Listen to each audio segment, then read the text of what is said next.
اصحاب نبی دے حق حق اصحاب نبی دے حق اصحاب نبی دے حق حق اصحاب نبی دے حق۔ بہت سارے لوگ جو ہے نا یہ مشاجرات صحابہ میں لوگوں کو پریشان کرتے ہیں۔ مشاجرات صحابہ بھائی ایک فقہی مسئلہ ہے۔ ایک آدمی ایسی جگہ پر موجود ہے جہاں اندھیرا ہے، جہاں کیا ہے، اس کو اپنا ہاتھ بھی نظر نہیں آ رہا، اذان اس کے کان تک پہنچ گئی، اب یہ نماز پڑھے تو رخ کہاں کرے، اس کو پتہ ہی نہیں قبلہ کدھر ہے۔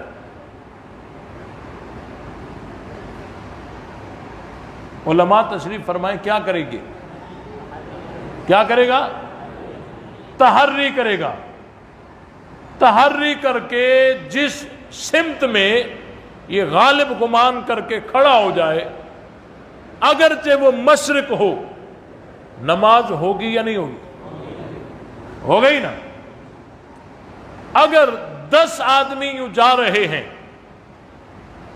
اور اچانک یوں اندھاری آ گئی، طوفان آیا اور اتنا اندھیرا ہو گیا کہ کوئی کسی کو نظر نہیں آ رہا، اب یہ سارے نماز پڑھنے لگے تو کسی نے اپنا غالب گمان اس طرف کھڑا کر دیا، کسی نے اپنے گمان کو اس طرف کھڑا کر دیا۔ اب ایک دوسرے کو نظر بھی تو نہیں آ رہے نا، کسی کا رخ ادھر ہے، کسی کا ادھر ہے، کسی کا ادھر ہے، نماز سارے پڑھ رہے ہیں، نماز ایک کی ہوگی یا سب کی ہوگی، سب کی ہوگی نا۔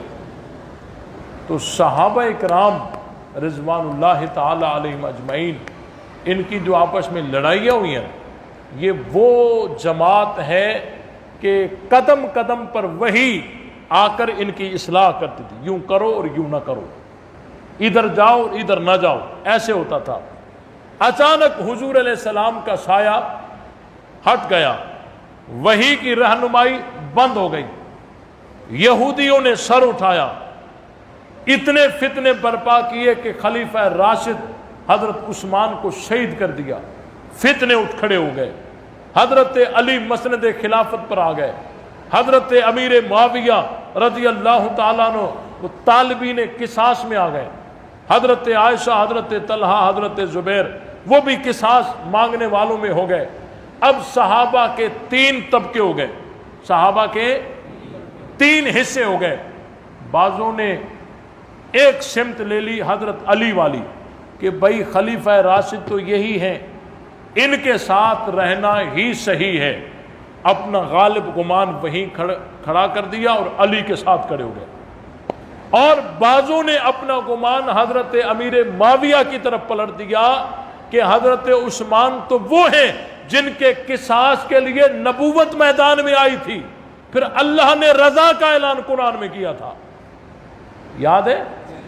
حضرت عثمان تو وہ شخصیت ہے کہ جن کے قصاص کے لیے نبوت میدان میں آئی تھی، اور وہ میدان میں آنا نبوت کا، صحابہ کا، اللہ کو اتنا پسند آیا تھا کہ اللہ نے رضا کا اعلان کر دیا تھا۔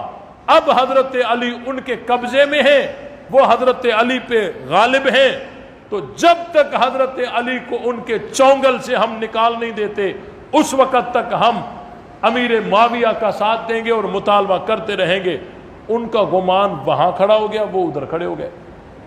ایک طبقہ صحابہ کا وہ تھا جنہوں نے اپنی تلواروں کو دیکھا کہ ان تلواروں کے ساتھ ہم نے بدر اور احد میں نبوت کی قیادت میں کافروں کے سر قلم کیے تھے، اب یہ تلواریں ہم مسلمانوں پر چلائیں، یہ ہمیں اچھا نہیں لگ رہا۔ وہ نہ اس سمت میں ہوئے نہ اس سمت میں ہوئے، وہ گوشہ نشین ہو کر بیٹھ گئے۔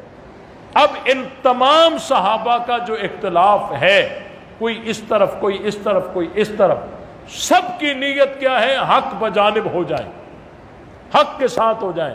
ان کی مثال اسی طرح ہے جس طرح اندھیرا ہو جائے اور نماز کے لیے کسی نے اپنا غالب گمان یہاں روک دیا، کہیں کسی نے یہاں روک دیا، کسی نے وہاں روک دیا، نماز پڑھی، حقیقت میں ایک کا رخ ادھر تھا، ایک کا ادھر تھا، ایک کا ادھر تھا، لیکن نماز سب کی ہو گئی۔